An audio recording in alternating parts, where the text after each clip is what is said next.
will look at SD 47.6, Pamada Vihari Sutta. Pamada means negligence. The opposite of it is called apamada, non-negligence, and in English we can translate apamada simply as diligence.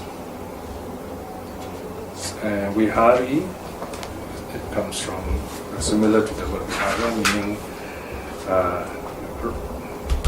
vihara means residence. It refers to a place where someone rests or lives. Vihari is the person, but here dwelling refers to an abstract state. In other words, the act of doing something habitually. So we can translate vihari here as a person, the dweller, the habitual doer. So Pamada Vihari, we can kind of explain the phrase as someone who habitually lives in a negligent way. In other words, this person neglects his practice. Sutta, of course, means thread. Now, if you look at the whole sutta, this Pamada Vihari is only the first half. Only the first half of the sutta, the Buddha talks about this person who's negligent. The second half is the real message. The second half is about the Apamada Vihari, the diligent dweller, the true practitioner. So here the title follows the opening topic, if you like. Pamada Vihari Sutta, the Discourse on the Negligent Dweller, as 35.97. Samyutta, chapter 35, Sutta 97. The theme, the dangers of habitual negligence and the benefit of constant diligence. This is another practice sutta. There's nothing much to discuss here. The teachings are very basic. Of course, we can use this sutta as for discussing some basic teachings. It's a very delightful, very simple, direct sutta. Here, this sutta centers around what I call the six sense bases, salayatana, and to each of these sense base is applied what I call the states that are of great help, Dhamma Bahukara. Dhamma Bahukara. This usually there are 5 states, but sometimes there are also 9. And this states great help means it helps in meditation. The details, the technical details, are found on page 73, section 1.3.1.2. And you notice that the 9 states of great help are listed, and they're very similar, they're very close to the 7 awakening factors. So this in the sutta, 5 such states are mentioned. That is gladness, zest, tranquility. Then you have this samadhi, and phenomena. It's a very interesting term, phenomena, which I'll explain in a moment. So in other words, here the sutta talks about being mindful, preparing yourself for meditation. Now, why the sutta mentions or makes use of the 5 dhammas or 5 states that are of great help, and not, say, use the 7 awakening factors? There's no detailed discussion on this. There may be something in the commentaries, but I've not seen it yet. But from personal experience, and I can say that this sutta is meant for the general practitioner, even for a lay person who does not do deep meditation. And most of us, we do some sitting. Most of us may not attain jhanas, but we get some calm, beautiful states. And then when we get into those calm states, we feel very peaceful. What happens? We're able to feel this wonderful joy, this kind of stillness inside us. And then when you come out of that kind of state, you are still peaceful. And that's the time when most teachers will tell us to reflect on impermanence. So in modern times, when we talk of vipassana, actually that's the moment, the vipassana moment, the insight moment when you reflect on impermanence. In simple terms, when we speak of vipassana in our modern times, we can say we reflect on any of the three characteristics, especially impermanence, because impermanence is the first of the three characteristics. It is the most important, it is also the easiest. Being the easiest doesn't mean we should neglect it. We should start there. Impermanence, unsatisfactoriness, non-self. So here, in this sutta, the structure is very simple. In the second part, the Buddha is telling us to restrain our senses. What does it mean to restrain our senses? Our senses are eye, ear, nose, tongue, body and mind. To restrain the senses here includes keeping the precepts. And the idea of keeping the precepts is to prepare our body and speech by stilling them, by calming them down, so that we are more ready for meditation. How are we ready for meditation? By keeping the precepts, the body and speech are at peace. We are bodily cultivated, pavitakaya. That means we don't have to worry about whether we break any precepts. We don't have to worry about guilt and remorse. So we are peaceful, we are happy, so we are ready for mental cultivation. So that's the first training. Okay, training in moral virtue. That is the foundation on which we build the training of samadhi or meditation, if you like. And based on these two, we reflect on impermanence and so on, and that's the wisdom aspect. So you can also see this training, the pattern of the three trainings, or the sikataya, the three trainings. So once again, this sutta, there are two neat parts and two equal parts. The first part is on the negligent person. He's not mindful, he does not practice. And the second person is mindful and is a good practitioner. And of course, the teaching, the Buddha is telling us to be like the second person. So if you are busy, of course, you can just go straight and reflect, study in the second part of the sutta. But for our study, we will look at the whole sutta. So the translation starts on page 74, the Discourse on the Negligent Dweller, as 35.97, originating in Savatthi. This is spoken by the sutta compiler. Then the Buddha speaks. Buddha says, "Bhikshus, I will teach you the negligent dweller and the diligent dweller. Listen now." Okay?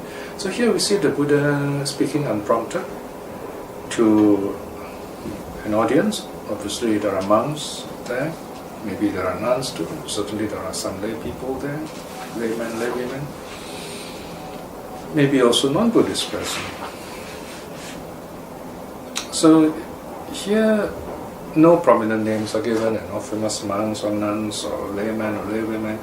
So this is the kind of teaching which is handed down for our benefit. So in other words, when you study the sutta, the Buddha is speaking to you to remind you to practice. We are not just reading the sutta as a comprehension passage.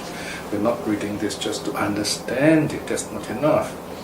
To understand the sutta is just theory. You need to put it into practice, in other words. understanding the sutta helps you in your meditation. And if you do your meditation properly, then you reflect on impermanence and so on, then wisdom arises in you. In due course, higher states of spirituality, even stream winning, will arise to you in this life itself. The Buddha continues. So now he's going to talk about the first part of his statement, of the thesis. He's going to talk about the negligent dweller, Pamada Vihari. This is the title of the sutta. And how bhikshus is one a negligent dweller? Bhikshus, when one dwells with the eye faculty unrestrained, the mind is soiled amongst forms that are cognizable by the eye. So this is the first key teaching. The Buddha says that if we do not discipline our seeing faculty, then the mind also is not disciplined. The mind is soiled, the mind is confused amongst forms cognizable by the eye. So in other words, the eye, the task of the eye, in a manner of speaking, is to process visual objects, shapes, colors, and so on. So if we are unmindful, the eye will look for the wrong things, pay attention to the wrong things.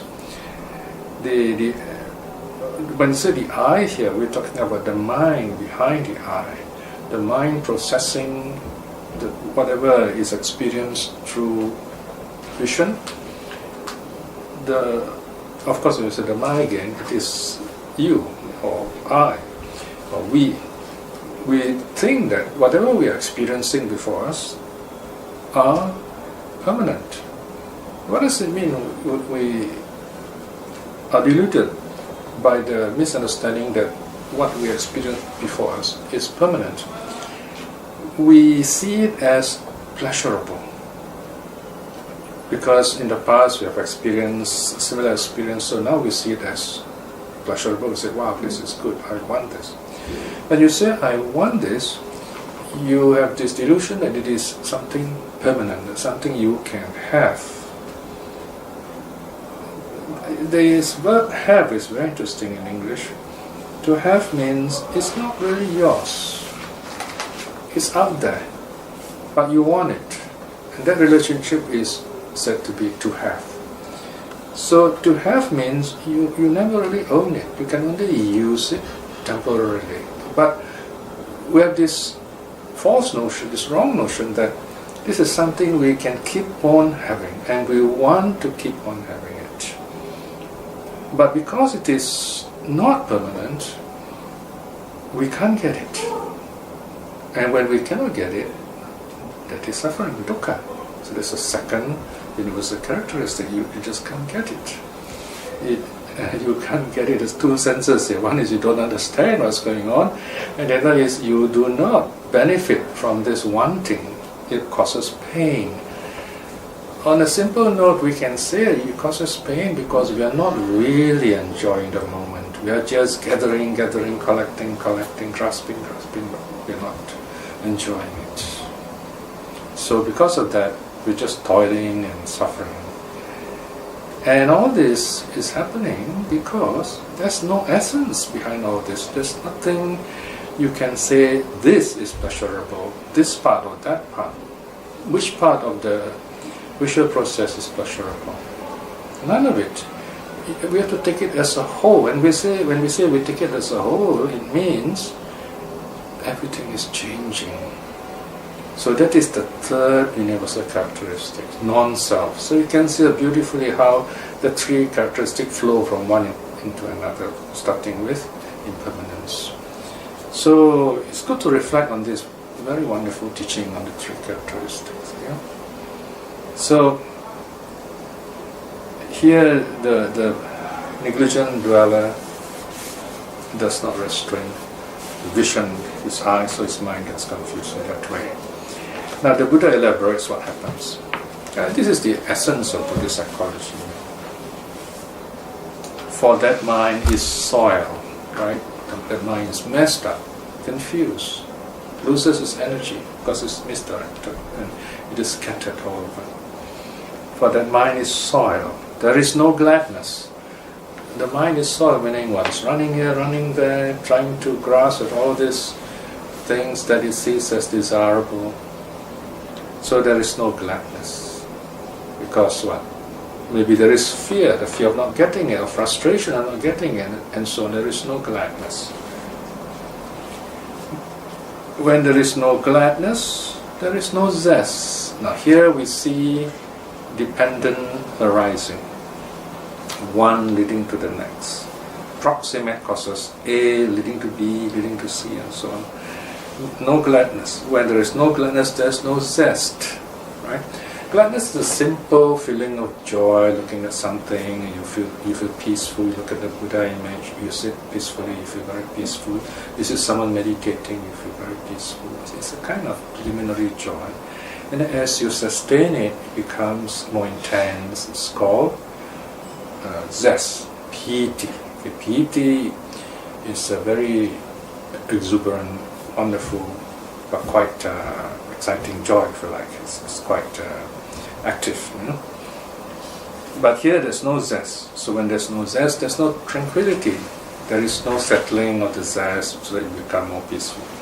And because there's no tranquility, the mind is not at peace, the body is not at peace. One dwells in suffering or discomfort, if you like. Now, suffering has a wide range of meanings. It means some discomfort up to physical pain, general pain, or up to mental pain. So here, the negligent dweller at least feels some kind of discomfort because it's not feeling good at all, because he is unable to get what he wants. When the mind is suffering, and when the mind is in discomfort at least, it does not attain samadhi. It won't be able to stay still, to stay focused. Right? In a mind without samadhi, phenomena or dharmas do not appear. Now this sentence is quite tricky, it's not easy to explain, but if you look at the whole context, it's quite clear. Dharmas here, whatever rises and falls. We do not notice the rise and fall, the appearing and disappearing, the impermanent nature of things. Right? So it's just like you desire something, you don't see it as impermanent. You just keep on wanting it. You keep this object in mind as if it is forever, as if it is permanent. So this is the negative aspect. Because phenomena do not appear, one is regarded as a negligent dweller. So here the Buddha says, because we do not see the rise and fall of things, we do not see impermanence, then we are not truly practicing, we are negligent. So this is the first cycle, this is the key cycle. It's very important to understand this passage. Right? In all teachings, always look for the key passage. This is the snake's head, if you like. You've got to grasp it correctly here. So because this deals with the first faculty, the eye. Okay? The rest, we have 5 more cycles. The same is repeated of eye, of ear, nose, tongue, body, and mind. Okay? So I just read it to you for the sake of your reflection. Next, the Buddha says, Bhikshus, when one dwells with the ear faculty unrestrained, the mind is soil among sounds that are cognizable by the ear. For that mind is soil, there is no gladness. When there is no gladness, there is no zest. When there is no zest, there is no tranquility. When there is no tranquility, one dwells in suffering or discomfort. When the mind is suffering, it does not attain samadhi or stillness. In a mind without samadhi, phenomena or dharmas do not appear. Because phenomena do not appear, one is regarded as a negligent dweller. Okay? So as you listen, just let the teaching sink in. And as you practice, these lines become clearer and clearer, and you begin to understand where you are not doing right and where you are doing right in your practice. So you use these teachings to examine your own practice and improve your own practice and progress. Next, the Buddha talks about the nose. Bhikshus, when one dwells with the nose faculty unrestrained, the mind is soiled among smells that are cognizable by the nose. For that mind is soiled, there is no gladness. When there is no gladness, there is no zest. When there is no zest, there is no tranquility. When there is no tranquility, one dwells in suffering or discomfort. When the mind is in suffering, it does not attain samadhi or stillness. In a mind without samadhi, phenomena or dharmas do not appear. Because phenomena do not appear, one is regarded as a negligent dweller. Right? So notice here the third last line, when the mind is in suffering, it does not attain samadhi. In other words, you need to be joyful to attain samadhi. Right? That is why in our meditation, occasionally we just smile. When we feel peaceful, we smile at it. Right? Until we are so blissful, we don't need to smile anymore. We feel completely happy, naturally happy. So being joyful is a very important catalyst to bring on samadhi, peacefulness. Then the Buddha goes on to the fourth sense space, the tongue.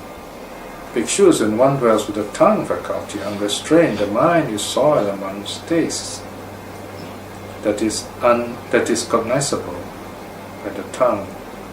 For that mind is soiled, there is no gladness.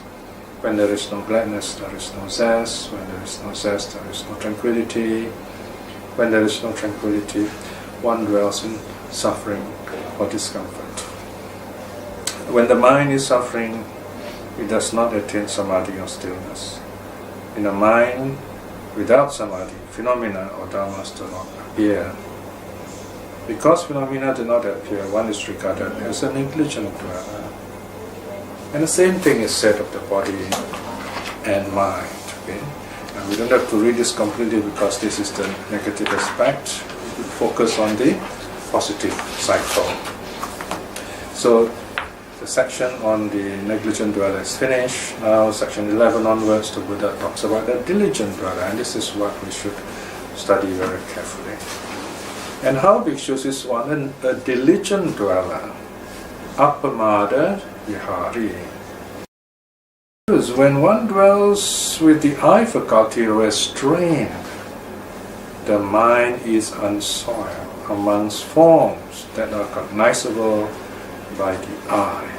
Right? So here, how are we mindful with the eye? By regarding whatever we experience through shape, form, colors as being impermanent. We can also say they're all mind-made, and then because they're mind-made, they're impermanent. Because they're impermanent, they are unsatisfactory, and because of all these, they do not have any essence, they have no self.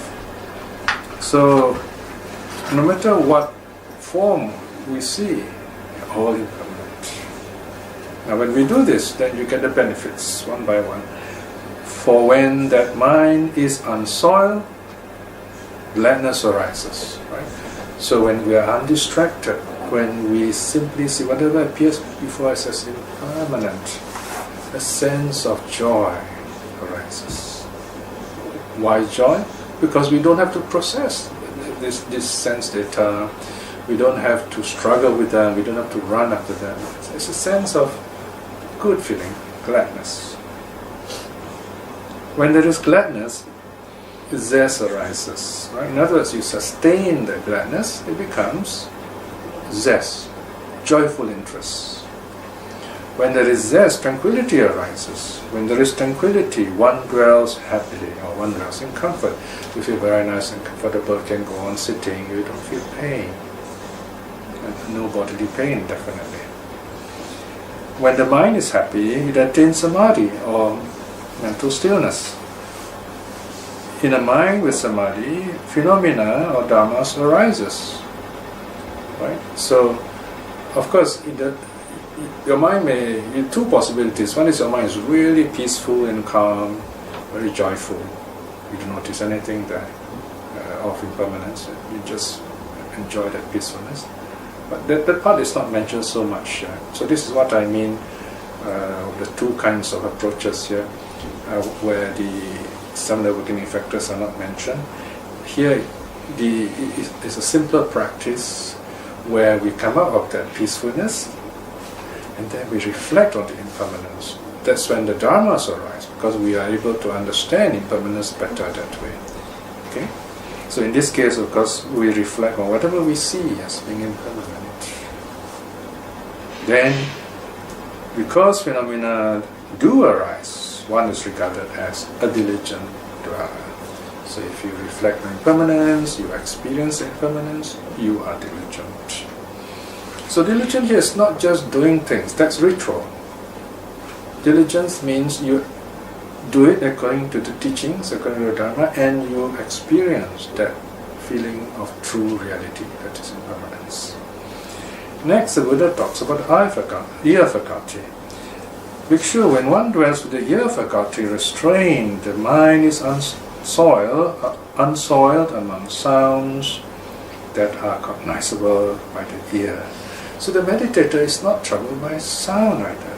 He hears sounds, he knows the sounds rise at the ear door, and he just says sound, they are impermanent, they come, they go. For when that mind is unsoiled, gladness arises. So it's not troubled by sound, it feels joyful. You can actually even help this gladness to arise by using loving kindness. For example, you are meditating and you hear neighbors talking very loudly, and you say, "Oh, okay, may they be well and happy. They may be loud, but they are very peaceful. They are not fighting each other, and so on and on." So you send out your loving kindness to the source of that sound, okay? Or just sending out loving kindness, and you find it doesn't disturb you. So joy arises. So when there is this joy or gladness, zest arises. When there is zest, tranquility arises. How does tranquility arise? The exuberant part, the active part of zest settles down. So it becomes intense in that way. That's the irony here. Although we say it becomes intense, actually the active part settles and becomes more peaceful. It's like this rocket with many capsules, So as a rocket shoots into space, then the last section, the fuel is used up, so that part is jettisoned, so the rocket can fly lighter and faster. When there is zest, tranquility arises. When there is tranquility, one dwells happily in comfort. Right? So the body is joyful, then the mind also is joyful. When the mind is happy, the mind is comfortable, the mind is happy, it attains samadhi because it's not troubled, so it's very peaceful, still, very still. In a mind with samadhi, in a mind that is still, phenomena arises. Okay. Now, phenomena doesn't arise when the mind is in jhana. The mind is totally blissful. Here is outside of jhana. In other words, you enjoy the peace, you come out of it, you reflect on this impermanence. Of course, sometimes you may not even get into jhana, you feel peaceful, and the mind is still conscious, and you see this rising and falling on this stage which is very peaceful. So in a sense, you might say, this is a kind of non-jhana description of inner experience. It's not whether jhana is good or bad, necessary or not necessary. It's just in this case that for a person who is unable to attain jhana, this is the kind of meditation which is very helpful for the practitioner. Because phenomena do arise, one is regarded as a diligent dweller. Next, the Buddha talks about nose faculty. Bhikshus, when one dwells with the nose faculty restrained, the mind is unsoiled among smells that are recognizable by the nose. Let's say you're meditating in the open air, there's a beautiful smell, fragrant smell of flowers, freshness of the air, and so you rejoice in the smell, but you say, oh, this is impermanent, right? And when the mind is unsoiled, for the gladness arises.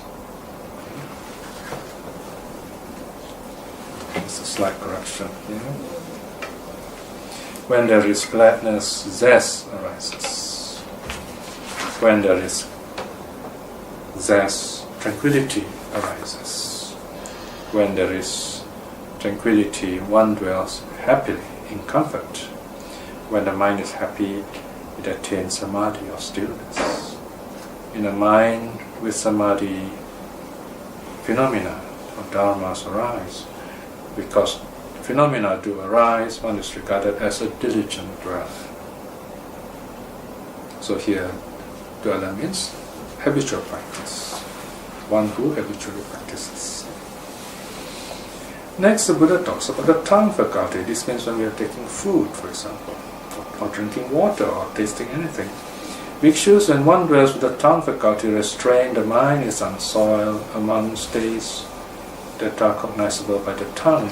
So when we are eating, sometimes we taste something very nice, we like it, we say, oh, this is wonderful. We say, but all these are impermanent. We notice how the taste rises, falls, comes and goes. Notice here the Buddha is talking about the experience of each of the senses. Right? So we are experiencing the activity of the senses as being impermanent. For when there is gladness, zest arises. When there is zest, tranquility arises. When there is tranquility, one dwells happily or in comfort. When the mind is happy, it attains samadhi or stillness. In a mind with samadhi, phenomena or dharmas arise. Because phenomena do arise, one is regarded as a diligent dweller. And number 5, the Buddha talks about the body faculty, feeling. Warm feeling, cold feeling, feeling of pain, discomfort from the body. We reflect all these as being impermanent. Bhikshus, when one dwells with the body faculty restrained, the mind is unsoiled amongst touches that are cognizable by the body. For when that mind is unsoiled, gladness arises. When there is gladness, zest arises. When there is zest, tranquility arises. When there is tranquility, one dwells happily or in comfort. When the mind is happy, it attains samadhi or stillness. In a mind with samadhi, phenomena, dharmas arise. In other words, the mind is focused. Because phenomena do arise, one is regarded as a diligent dweller. So this is reflecting on the sensations of the body. And now comes the last one, the most important, the mind. Bhikshus, when one dwells with the mind faculty restrained, the mind is unsoiled amongst thoughts that are cognizable by the mind. For when the mind is unsoiled, gladness arises. When there is gladness, zest arises. When there is zest, tranquility arises. When there is tranquility, one dwells happily or in comfort. When the mind is happy, it attains samadhi or stillness. In a mind with samadhi, phenomena or dharmas arise. Because phenomena do arise, one is regarded as a diligent dweller. So this is dealing with thoughts. So in meditation, as we sit quietly, thoughts come and go, and we regard them as being impermanent. And when we do that, we find they don't trouble us, and we feel good, feel glad. And when you feel glad, you keep it that way. Zest, piti arises, this wonderful sense of, oh, this is like a long, nice holiday, I have nothing to do, and you just feel that joyful interest, you're able to go on meditating. That is zest or piti. Then this, the exciting part, exuberant part of zest settles, there is tranquility, the body feels peaceful, the mind feels peaceful, then because of that, you feel comfortable, happy, body and mind. And that's when everything settles, you feel very still. You begin to let go more and more of subtle distractions. So samadhi arises, mental focus arises. So this is, apparently, this kind of description, you were talking about a mind like a clear screen. You can see all this focused in your mind. Nothing else distracts you, right? So this is not jhana. So there's a very big difference here. So here in samadhi, you can notice all this goings on, and you can use that calm and focused mind to reflect them as being impermanent. Of course, this is only in theory. In practice, you might get into very wonderful, deep level of focus, which might even touch jhana, and no thoughts arise. There are no thoughts in jhana, so there's nothing to reflect. You just enjoy this wonderful bliss. But when you come out of it, you feel so happy and wonderful. All that you can see is this beautiful experience. And then as your thoughts come back, you can see they are impermanent, mind-made, but this is a beautiful experience, right? So whether there's jhana or not, you can apply this kind of understanding accordingly. So when you practice in this way, finally says the Buddha, such bhikshus is the diligent dweller. So here you are, it's a very beautiful meditation for those people who feel it's very difficult to attain jhanas. You are busy lay people, but you still would like to do meditation. This is a wonderful sutta to study, to understand, and to use as a guide for your practice. In other words, to learn to calm yourself to the point where you are able to see impermanence of your own self, your own being, your own experiences. In other words. Okay, now let us close with a short reflection.